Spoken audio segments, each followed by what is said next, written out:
सब बच्चों को मेरी तरफ से अस्सलाम वालेकुम। और एक मरतबा फिर दोबारा से ऑनलाइन में आप सबको खुशामदीद कहते हैं और ऑनलाइन का सिलसिला दोबारा से स्टार्ट करते हैं। आज जो हमारा लेक्चर है, वालेकुम अस्सलाम मास, वालेकुम अस्सलाम। आज जो हमारा लेक्चर है वो गॉसियस लॉ के न्यूमेरिकल्स हैं जो हमें बुक से ट्राई करने हैं, और बुक में एक ही न्यूमेरिकल है इसका, और प्लस पास पेपर के अंदर इसके न्यूमेरिकल्स हैं। पास पेपर में जो न्यूमेरिकल आते हैं वो तो बहुत ज़्यादा आसान आते हैं। दो मैंने सेलेक्ट किए हैं और आपको उनकी क्या कहते हैं स्क्रीन शॉट मैंने दे दिए हैं। आपके ग्रुप में ही देख लीजिएगा, उन सवालों को अपने नोट कर लीजिएगा। मेरे पास मोबाइल में, मैं उसी से पढ़कर सवाल को यहाँ पे सॉल्व भी करूँगा। लेकिन उससे पहले हमने गॉसियस लॉ में क्या क्या सीखा उसको समराइज कर लेते हैं पहले, कि the summary of Gauss's law क्या होनी चाहिए। So second year section A 13 नवंबर, summary of Gauss's law. Gauss's आपका जो कानून था उसकी दो एप्लीकेशन थी, वो हमने सीखी, और उसके अंदर हमने क्या क्या सीखा उसके बारे में आपको बताते हैं कि हमने उसके अंदर क्या क्या सीखा। ठीक है, आइए दिखाते हैं आपको। सबसे पहले पॉइंट नंबर 1। सबसे पहले जो पॉइंट था वो खुद गॉसियस साहब का कानून था, गॉसियस लॉ। और गॉसियस साहब का जो कानून था वो था total electric flux is the product of 1 upon epsilon naught the total amount of charges। इसके बाद हमारे पास दूसरा जो आया था उसका नाम था चार्ज शीट। चार्ज शीट के अंदर हमारे पास तीन तरह से बातें आएंगी। सबसे पहली बात, point P is at a distance, point P as a distance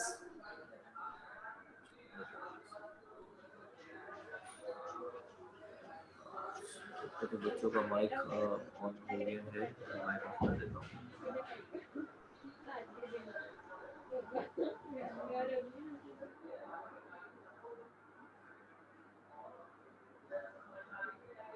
जी हाँ, मैंने माइक म्यूट करवा दिया। Point P is at a distance. आपको याद होगा हमने शीट से कुछ फासले पर पॉइंट P लिया था, और हमारे पास जो इलेक्ट्रिक इंटेंसिटी का जवाब आया था वो आया था sigma divided by twice epsilon. इसी के बाद पॉइंट P जो था between two opposite charge sheets के दरमियान आ गया था।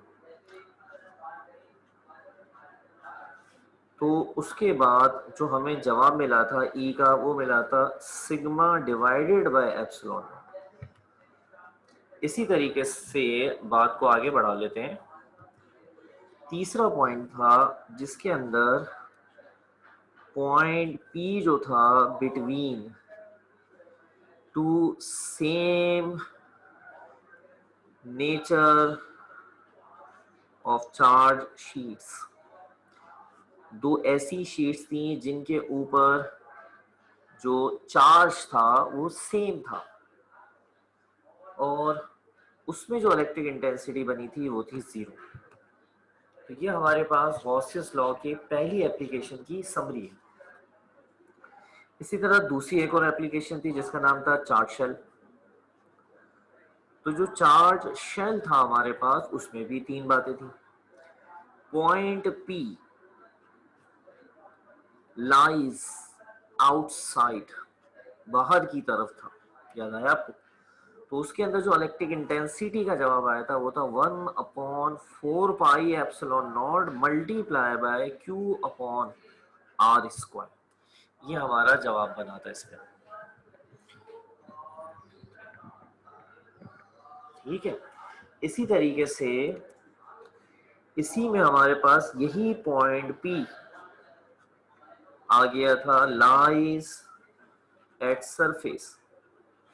जब इसी पॉइंट P को सरफेस पे लाए थे तो वहां जो हमारे पास जवाब आया था वो जवाब आ गया था E is equal to sigma divided by epsilon not, ये हमारा जवाब आएगा।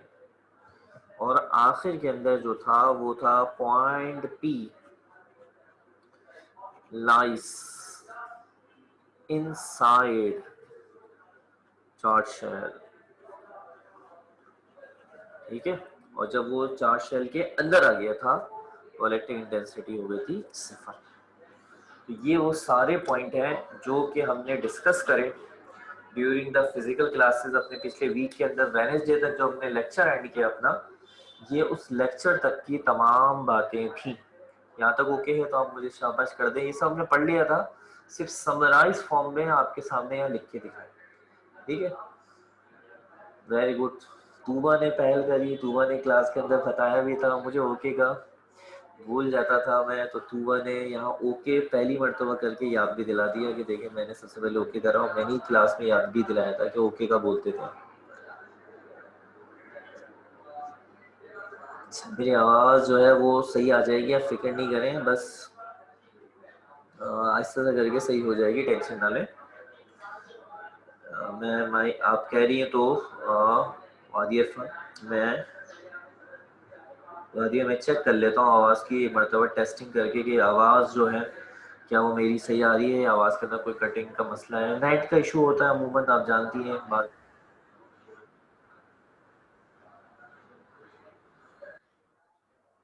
मैंने चेक किया बेटा अभी अपनी आवाज़ को दोबारा से ऑडियो टेस्टिंग पे करके, और आवाज़ बिल्कुल सही आ रही है। नेट का इशू है, कभी नेट स्ट्रेंथ पर होता है, कभी वीक हो जाता है, तो मसले मसाइल हो जाते हैं। उम्मीद है इंशाल्लाह मामला बेहतर हो जाए। कभी अगर किसी बच्चे एक सिंगल बेटा असल में वहाँ क्लास जो हो रही है वो एक बंद कमरे में पहले होती थी आपकी, अब ये बंद कमरे में क्लास नहीं है, बल्कि मैं जहाँ क्लास ले रहा हूँ उसके बाहर की तरफ भी क्लास हो रही है, ठीक है। और थोड़ा सा रोशनी बेहतर रखने के लिए और शेडो वगैरह ज़्यादा ना पड़े तो हमने खिड़की भी खोली हुई है, जिसकी वजह से थोड़ी सी आवाज़ आ रही है। थोड़ा सा शोर शराबा हल्का सा होगा, ज़्यादा नहीं, जस्ट बेयर थोड़ा सा। हेडिंग अगर आप काम साथ साथ कर रहे हैं तो प्रॉब्लम बेस्ड ऑन गॉसियस लॉ की हेडिंग है, और अगर आप काम तस्वीर जो मैं भेजूंगा, पिक्चर्स भेजूंगा, उसकी बेस पे करेंगे तो प्रॉब्लम बेस्ड ऑन उससे कर लीजिएगा ऑन गॉसियस लॉ। गॉसियस साहब के ऊपर जो कानून है उसके न्यूमेरिकल्स फार्मूले जो हैं, न्यूमेरिकल्स के जो फार्मूले हैं वो सिर्फ चार्ट शीट के हिसाब से होते हैं। एग्जाम में जब भी गॉसियस लॉ का न्यूमेरिकल आता है तो वो लिख कर नहीं देता आपको कि ये गॉसियस साहब के न्यूमेरिकल है। वो आपको ज़्यादातर देखें ये अल्फाज हैं, आपने पहचानना है। गॉसियस लॉ की पहचान या तो आप कर सकते हैं डायरेक्ट चार्ज शीट लिख के दे आपको, या आपको लिख के दे चार्ज प्लेन, या आपको लिख के दे चार्ज सरफेस।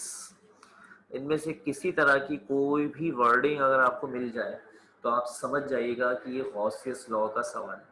लेकिन फ़र्ज़ कर लें बच्चों, होता है बाज़ दफ़ा कि आप इन चीज़ों को नहीं पिक कर पाते और नहीं समझ में आता और इससे हट के वो कोई और वर्ड दे देता है। तो बेटा जो एक और पहचान है गॉसियस साहब के लॉ की, वो है बेटा ये वर्ड, और ये सिर्फ गॉसियस साहब के पूरी किताब में इसी से रिलेटेड है, और वो है सरफेस डेंसिटी या सरफेस चार्ज डेंसिटी। ये शॉर्ट करके पढ़ सकता है surface density, surface charge density या चार्ज डेंसिटी। तो बच्चों ये भी पहचान है, ये सिर्फ गॉसियस लॉ से अटैच है। हमारे पास जो फार्मूला है वो फार्मूला है E is equal to sigma divided by twice epsilon not. इस फॉर्मूले के जरिए हम कैलकुलेशन करते हैं।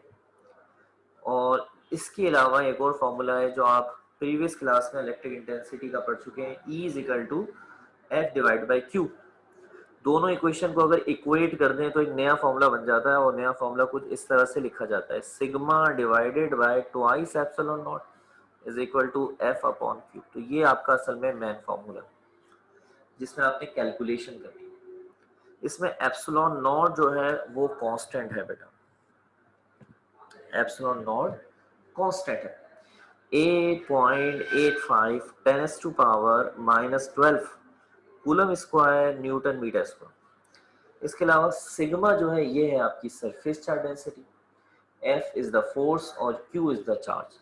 सिग्मा जो है इसको नापने के लिए हम यूनिट यूज करते हैं coulomb per metre square, coulomb per metre square, ठीक है। आइए इसके सवाल देखते हैं, और सबसे पहले जो पहला सवाल है उसकी तरफ बढ़ते हैं और देखते हैं उसके क्या मामला है। आपके पास भी सवाल होगा, मेरे पास भी सवाल है, मैं भी देख लेता हूँ। शाबाश। अच्छा जी, अब ये मोबाइल को मैंने यहाँ रखा तो है, लेकिन पता नहीं नज़र आ रहा है नहीं आ रहा, मुझे भी बहुत ज़्यादा दिख रहा है ब्राइटनेस, आपको शायद नहीं व्यू हो रहा। चलिए मैं यहाँ पे रख के पढ़ लेता हूँ।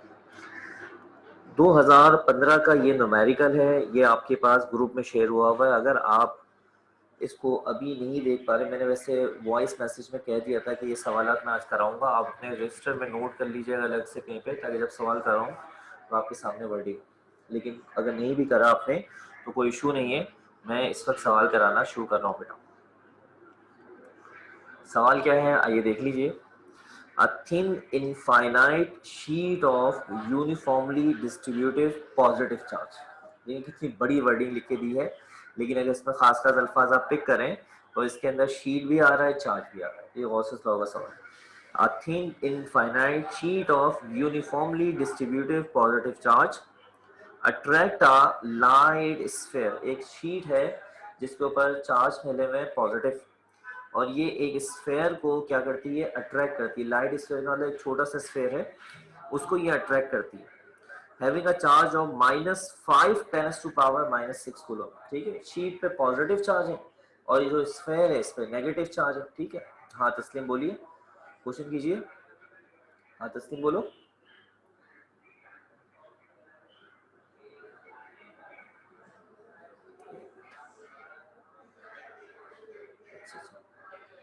Nothing.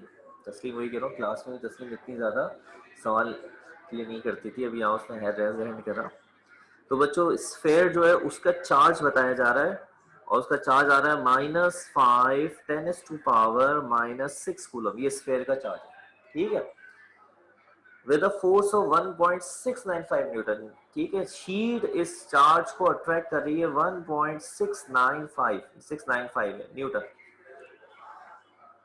Calculate the surface charge density of the sheet. इसके अलावा एप्सिलॉन नॉट कांस्टेंट की वैल्यू यहाँ पे बेटा गिवन है, जो ऊपर से हम यहाँ से देख लेंगे, और आपने निकालनी है सरफेस चार्ज डेंसिटी। सवाल समझ में आया? बहुत सिंपल सा क्वेश्चन है, सवाल में ऐसी कोई खास बात नहीं है।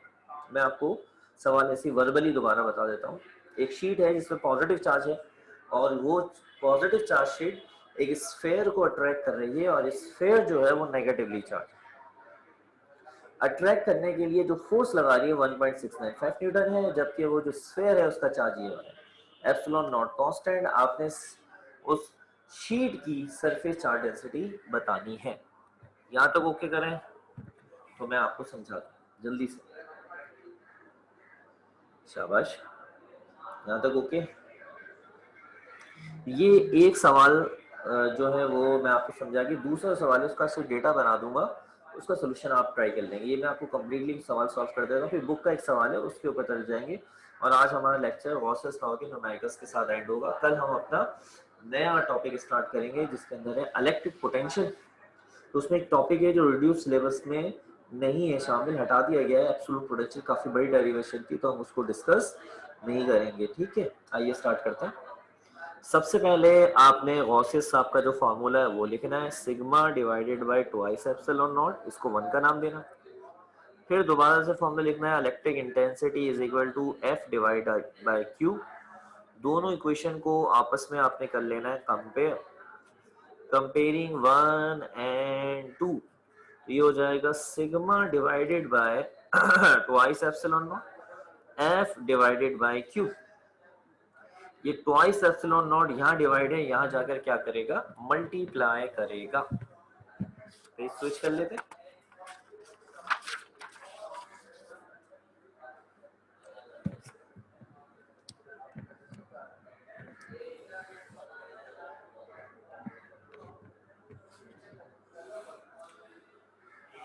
जी, तो जनाबे वाला ये आपके पास फॉर्मूला बनकर आ गया सरफेस चार्ज डेंसिटी का, और फॉर्मूला जो बनकर आया वो था twice epsilon naught multiply by F divided by Q, ऐसे करके बन गया।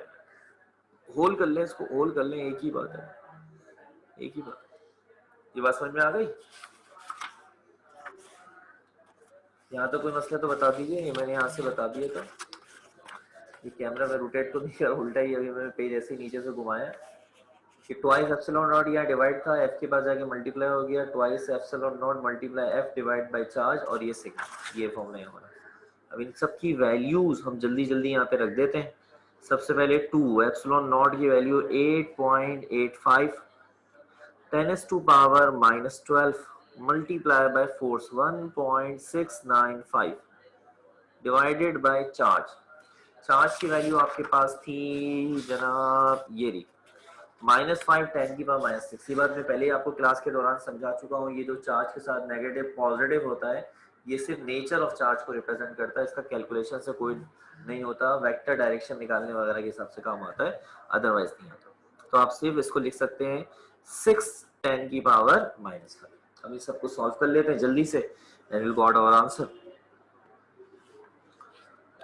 हमारे पास इस वक्त आ रहा है 2 मल्टीप्लाई बाय 8.85 एक्सपोनेंट -12 मल्टीप्लाई हो रहा है ये 1.695 और देन ये डिवाइड हो रहा है हमारे पास 6 10⁻⁻5।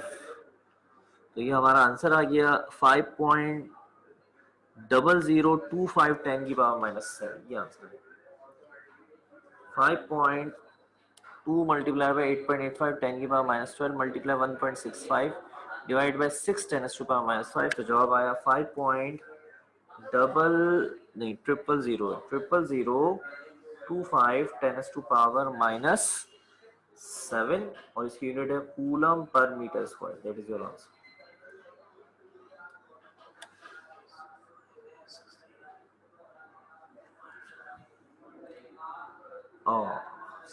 सॉरी भाई, ये मैंने जो जहन में मेरी वैल्यू थी उससे मैंने कर दिया, माजरत चाहता हूँ। ये बच्चों ने करेक्शन बताई है, थैंक यू बेटा। या 5 है और या 10⁻⁻6 है। 5 10⁻⁻6। अच्छा, ठीक है, अभी सही कर देता हूँ मास। थैंक यू बेटा। कैलकुलेशन तो ये हुई है मेरे पास, मैं इसी के अंदर सही कर देता हूँ इसको। तो आप कह रहे हैं 10⁻⁻6 है और जो वैल्यू है वो 5 है। ठीक है, ये बेटा ये आ गया, ये करेक्शन हो गई। 10⁻⁻6 है और शो में 5 है, यही है ना बेटा। ये जवाब आ गया 6.00 10⁻⁻6। अब सही है, 000 6.0003 10⁻⁻6। बेटा करेक्शन कर लीजिएगा। तो मैंने गलती से जहाँ 6 था वहाँ 5 कर दिया, जहाँ 5 था वहाँ 6 कर दिया।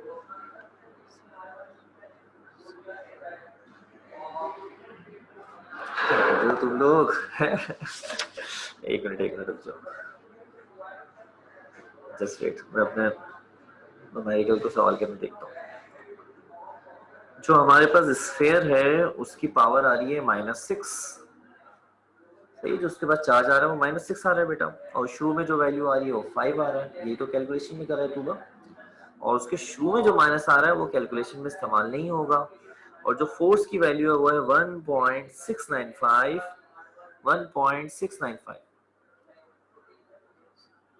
और आखिर के अंदर ये जो 2 है वो एप्सिलॉन नॉट से मल्टीप्लाई हो रहा है, और आंसर जो है वो ये आएगा। तू बस चेक कर लेना बेटा, बाकी सब चीजें तो मैंने चेक कर ली, ठीक है। अच्छा, इसके बाद जो दूसरा सवाल है उसकी तरफ बढ़ेंगे बेटा। हमारे पास दूसरा जो सवाल है उसकी तरफ बढ़ेंगे।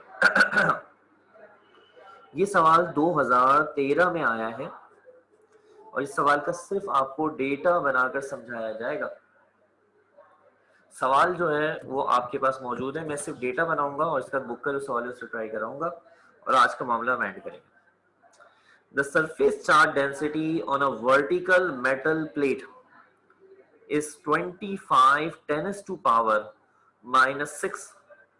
अब देखें इस सवाल के अंदर उन्होंने क्या वैल्यू दी है, सरफेस चार्ज डेंसिटी की वैल्यू दी है, सिग्मा की वैल्यू दी है 25 10⁻⁻6 coulomb per metre square. Find the force experienced by a charge 2 10⁻⁻10 coulomb. एक चार्ज है जिसकी वैल्यू 2 10⁻⁻10 कूलम है, 2 10⁻⁻10 कूलम है। अगर वो शीट के पास रखा जाएगा तो उस पर लगने वाली आपने क्या बतानी है, फोर्स बतानी है। एप्सिलॉन नॉट की वैल्यू कांस्टेंट है, आपके पता है क्या होती है, और आपने फोर्स निकालनी है। सवाल समझा देता हूँ, आसान है, मुश्किल नहीं है। हमारे पास एक चार्ज शीट है, उसके पास एक हमारे पास क्या मौजूद है, एक चार्ज मौजूद है, ये वाला। ये चार्ज शीट उस चार्ज को क्या करेगी बेटा, अट्रैक्ट या रिपेल करेगी और उसके ऊपर लगाएगी फोर्स। हमें वो फोर्स यहाँ पे कैलकुलेट करके बतानी है। उस शीट की सरफेस चार्ज डेंसिटी की वैल्यू गिवन है, चार्ज की वैल्यू गिवन है, एप्सिलॉन नॉट कांस्टेंट है, ये गिवन ही होता है। और आपने क्या निकालनी है बेटा, यहाँ पे फोर्स फाइंड आउट करनी है बेटा।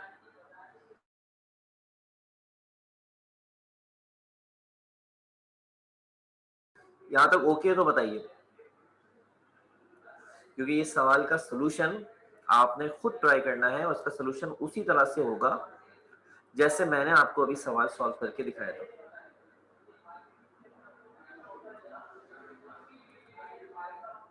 वेरी गुड, शाबाश। जो पीछे सॉल्यूशन था बिल्कुल उसका कॉपी है, वो मैं अभी आपको क्लास एंड होने के उसमें आपको सवाल शेयर करा दूंगा।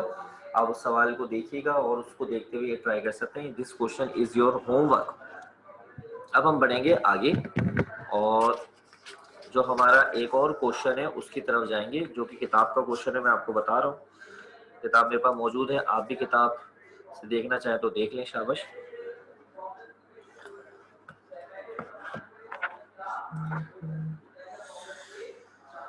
अच्छा जी, ये किताब का सवाल जो इस वक्त मैं आपको बताने जा रहा हूँ, ये सवाल पेपर में आ चुका है और ये इम्पोर्टेंट है, यानी पेपर में डिस्कस हो चुका है और ये इम्पोर्टेंट क्वेश्चन है हमारे पास। ये है किताब का क्वेश्चन नंबर 12.10, पेज नंबर है 78। आप देखना चाहें तो इसको रीड कर सकते हैं। मैं इस कैमरे को इस पे ले आता हूँ, देखिए ये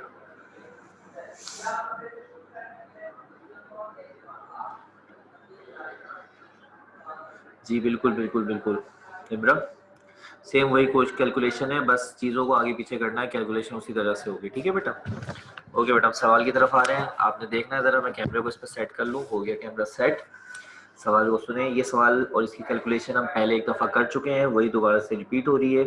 इससे पहले हमने इसको एक दफ़ा किया था। वेरी गुड रीजा, शाबाश। रीजा दोबारा से एक्टिव हो गई है, बहुत अच्छे अंदाज से, शाबाश। पहले भी ऑनलाइन में सीधा थी, बस क्लास के अंदर जब फिजिकल स्टार्ट हुई तो थोड़ी बुझी बुझी नजर आती थी रीजा, लेकिन ऑनलाइन में रिप्लाई आते रहते थे इसके। A small sphere of weight 5 10 to power minus 3 Newton. बेटा एक स्फेयर है, छोटी सी गेंद समझ लें आप इसको, जिसका वेट इतना है, सस्पेंडेड बाय, लेकिन आपको अजान की आवाज आ रही होगी तो हम यहाँ पर जब तक अजान हो रही है थोड़ा सा गैप ले रहे हैं, अजान कंप्लीट हो जाए बेटा, ठीक है, कर देते हैं। एक छोटी सी गेंद है जिसका वेट 5 10 की पावर माइनस 3 न्यूटन है और इसको एक सिल्क के धागे से बांधकर लटकाया गया है 50 मिलीमीटर लॉन्ग में, डायरेक्ट उर्दू में पढ़ लो। और इसको एक पॉइंट से अटैच किया गया, यानी सिल्क का जो धागा है उसे एक जगह पे टाई कर दिया और फिर दूसरे सिरे पे ये जो स्फेयर है, ये बॉल है, ये टाई हुई है। ठीक है, अच्छा, जिस जगह से इस धागे को बांधा गया है और वो जो सरफेस है जिससे ये बॉल टच कर रही है, ये एक चार्ज इंसुलेटिंग प्लेन है, इस पे चार्ज है। When a charge of 6 density जब इस प्लेस ऑन द बॉल, जब इसी स्फेयर और इस गेंद पर पहले चार्ज नहीं था, चार्ज रखा गया, पहले चार्ज नहीं था, चार्ज रखा गया इतना, तो ये देखा गया कि thread makes an angle of 30 degree, यानी वो जो थ्रेड था, धागा था, वो बेटा उसने एंगल बनाया 30। ये कैसे हुआ होगा, यकीनन पहले स्फेयर पे बॉल पे चार्ज नहीं था, जैसे ही चार्ज रखा तो यकीनन वो चार्ज और जो बेटा उस सरफेस पे चार्ज था वो सेम होगा, दोनों ने एक दूसरे को रिपेल किया और वो स्फेयर जो था वो रिपेल होके दूर हुआ और नतीजे में जो धागा था, जहाँ बना हुआ ये धागा, वहां पर एंगल बना 30 डिग्री। अभी डायग्राम से दिखाते हैं। What is the charge density on the plane, वो जो प्लेन है जिससे धागा बंधा हुआ है, उस प्लेन की आपने क्या बतानी है, चार्ज डेंसिटी बतानी है। काफी अच्छा सवाल है, पेपर में पूछा जा चुका है और इस सवाल को हमने एक डायग्राम के जरिए एलुब्रेट करना है। आइए आपको जरा इस डायग्राम के मायने बताते हैं, इसके क्या है। बहुत इंटरेस्टिंग क्वेश्चन है और ये आप पहले ट्राई कर चुके हैं और वो टॉपिक जो था कूलम्स लॉ था। तो प्रॉब्लम का नंबर है प्रॉब्लम 12.10, सही। अच्छा जी, कहानी पहले तो ये थी कि ये है वो चार्ज प्लेन, ऐसे करके ये है चार्ज प्लेन, इसके ऊपर चार्ज फैला हुआ है, ये चार्ज प्लेन कहलाएगा। सरफेस प्लेन, सरफेस को कहते हैं, यहाँ पे वो रहा पॉइंट और यहाँ से ये आया सिल्क का धागा और इसके साथ लगी हुई ये रही बॉल। अब ये है शुरू का किस्सा। इसके बाद क्या हुआ वो देखें जरा, वो काफी इंटरेस्टिंग। ये है इसके बाद का किस्सा। ये वही चार्ज प्लेन है, इसके ऊपर पॉजिटिव चार्ज, थोड़ी जरा मैंने बड़ा करके दिखा दिया ताकि आपको अच्छा समझ में आए। अब वो जो स्फेयर है इसको आप फर्ज कर लें इसको पॉजिटिव चार्ज दिया, तो यकीनन पॉजिटिव ने पॉजिटिव को क्या करा, शाबाश, रिपेल किया। तो ये ऐसे करके यहाँ चला गया इस जगह पे, ये रहा, ये वही स्फेयर है और यहाँ पे ऊपर की तरफ एक एंगल बना 30 डिग्री। ये स्फेयर को पॉजिटिव चार्ज दिया गया, ये पॉजिटिव। सही, जाने की वजह क्यों गया भाई, इसलिए कि इसके ऊपर एक लगी फोर्स ऑफ रिपल्जन। सही, यहाँ तक क्लियर है। ये जो धागा है इसकी लंबाई 30 मिलीमीटर है। ठीक है, वेरी गुड मानो, शाबाश। सवाल पे फोकस करना है, वो होमवर्क था, तुम अभी से लग गई ट्राई करने के लिए। अच्छा जी, अब यहाँ पे आपने कुछ कहानी समझनी है कि क्या कहानी है सारी की सारी। जब भी कोई ऑब्जेक्ट धागे से बनता है, धागे में एक फोर्स जनरेट हो जाती है, इसको हम क्या कहते हैं, टेंशन कहते हैं। तो यहाँ पर हमने एक डॉटेड लाइन ऐसे ड्रॉ करी सीधी, एक डॉटेड लाइन हमने यहाँ ड्रॉ करी सीधी। अब हमें बेटा याद रखें ज्योमेट्री से, वेरी गुड, ओके बेटा, शाबाश। अच्छा, ये बात ज्योमेट्री से याद रखिएगा, मैट्रिक की बात कर रहा हूँ, कोई इसमें फर्स्ट ईयर में सेकंड ईयर की मैथ्स का कोई मसला नहीं, मैट्रिक की ज्योमेट्री है। ये जो एंगल है बेटा, यही एंगल सेम यहाँ बनता है, इसको कहते हैं ऑल्टरनेट एंगल। जैसे ये 30 है तो यहाँ पर भी एंगल कितना बनेगा, 30 डिग्री बनेगा।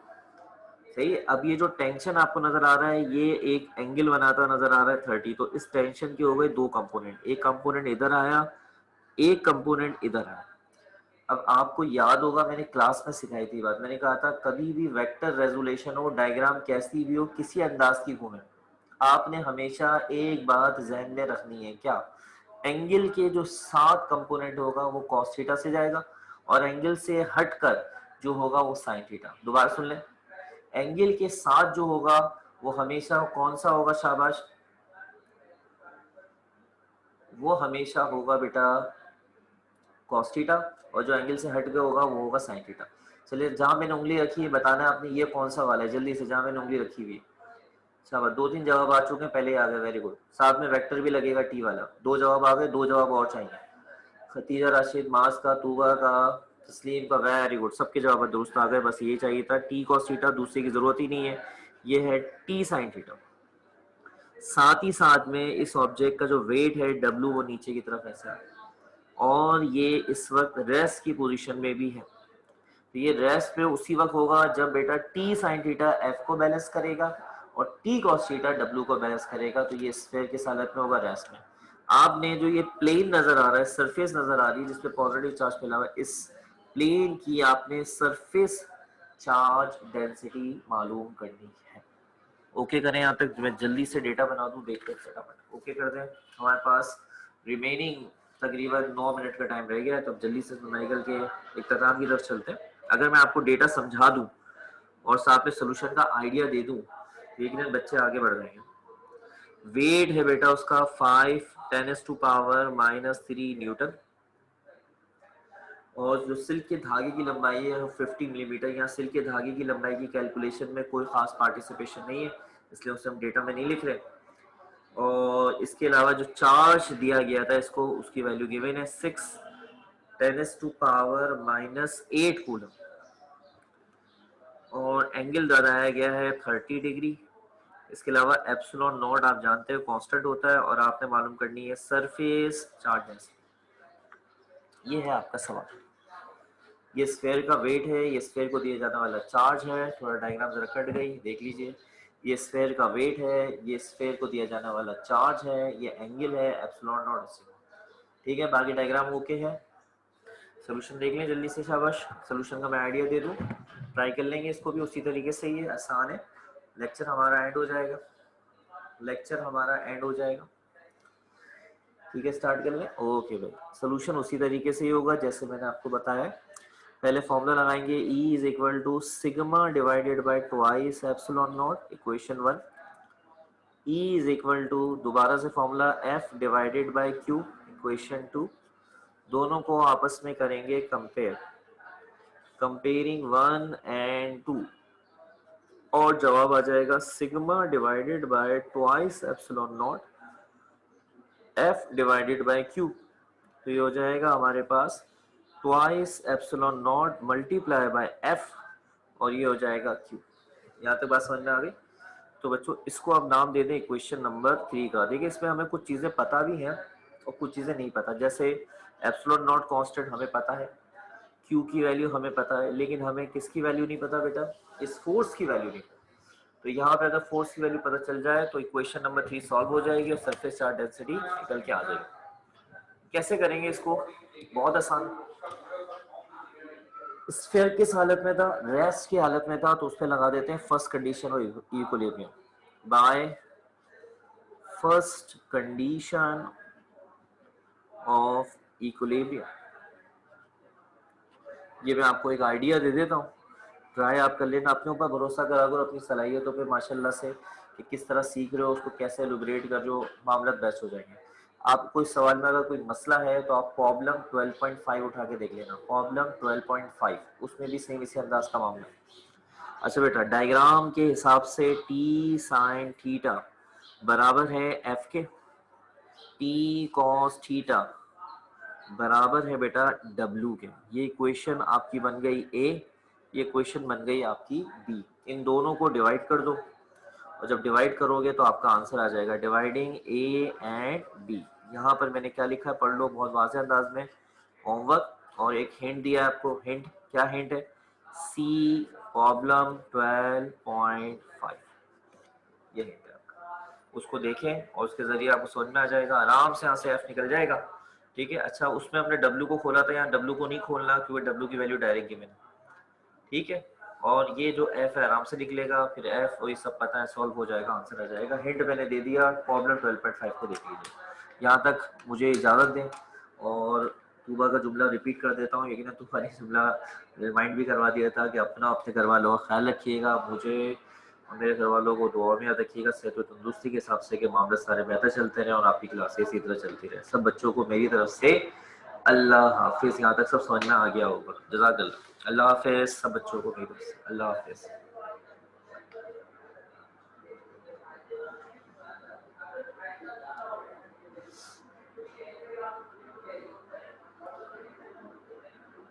अल्लाह हाफिज़, अल्लाह हाफिज़ बेटा सब बच्चों को अल्लाह हाफिज़।